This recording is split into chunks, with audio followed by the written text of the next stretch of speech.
지하철 파업, 그래서 왜 하는 건가요? 코레일 노조의 파업은 3일 뒤 12월 5일 목요일부터, 서울교통공사 노조의 파업은 6일 금요일부터 시작됩니다. 이번 파업이 진행된다면 철도와 지하철의 동시 파업이라는 초유의 사태인데요. 그런데 대체 왜 파업하는 걸까요? 첫 번째 쟁점은 인력 문제입니다.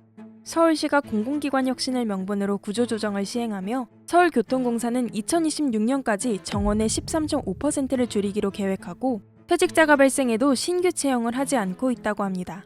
게다가 공사는 서울 지하철 2호선을 기존 2인 승무에서 1인 승무로 변경한다는 계획인데요. 공사는 자동운전 장치 도입에 따라 2호선을 1인 승무 방식으로 바꿀 수 있다며 이를 통해 비용을 절감하고 효율적으로 인력을 운영하겠다는 입장입니다.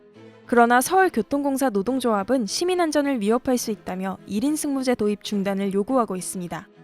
지하철 2호선은 서울의 주요 도심을 경유하고 일일 평균 200만 명 이상이 이용하고 있고 지하철 노선 중 승하차 인원 최상위역과 환승역 및 곡선 승강장이 다수이며 승객 안전사고 빈도가 가장 높은 노선 중 하나로 최고 밀집도와 혼잡률을 보이는 노선입니다. 서울교통공사 내부 자료에 따르면 지난해 고객센터가 접수한 1에서 8호선 민원은 총 118만 9,142건. 이 가운데 2호선이 44만 5,077건으로 가장 많았습니다.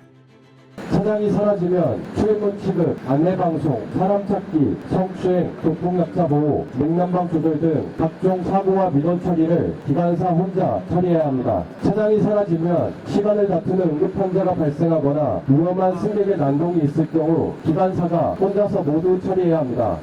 또한 노조는 안전인력은 늘지 않는데 철도와 지하철 노선이 계속 늘고 있다는 것을 지적했습니다. 올해 개통했거나 개통 예정인 철도는 총 9개 노선, 51개역에 이르는데요. 신규 인력이 충원되지 않고 오히려 외주화와 인력 감축을 한다고 강조했습니다. 새로 교통을 확대하면 당연히 일자리도 늘어나야 하지만 안전 인력은 늘지 않았다. 인력이 없어 외주화라도 해야 한다는 그들의 푸념에 철도 노동자는 동의할 수 없다. 두 번째 쟁점은 성과급 미지급입니다. 파업의 발단은 누적 적자만 18조 원에 달하는 서울교통공사의 경영 상태라고 해도 과언이 아닌데요. 서울교통공사의 올해 누적 적자는 7조 원을 넘었으며 이 빚더미로 올해 하루 평균 3억 7천만 원의 이자가 나간 것으로 알려졌습니다. 사측은 막대한 손실 누적으로 부채를 절감하는 것이 절실한데요. 수년간 적자가 누적되는 상황에서 노동자들은 서울시와 공사의 행정력에 빈틈이 있었던 것은 아닌지를 돌아봐야 한다는 주장입니다. 정부는 철도공사의 임금 체불 문제를 조속히 해결하고 임금 동결이 아닌 최소한 기재부 가이드라인이라고 제시한 2.5% 인상만이라도 준수해야 하며 잘못된 총임금비 제도를 바로잡아야 합니다. 그런데 출퇴근 시간대마다 지하철이 미어 터지는데도 적자가 쌓이는 이유는 뭘까요? 전문가들은 해외와 비교했을 때 비교적 낮은 운임과 65세 이상 승객의 무임승차 손실을 적자의 주 원인으로 지목합니다. 서울 기준 1인당 수송 원가는 1,988원, 평균 운임이 999원, 즉 승객이 많아질수록 적자가 커질 수밖에 없는 구조인 거죠.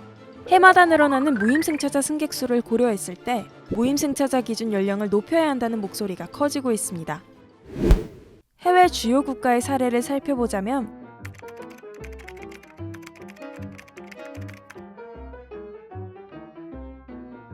나라마다 탄력적으로 다양한 방식을 통해 적은 재정 부담으로 고령자 교통 할인을 지원하고 있는데요.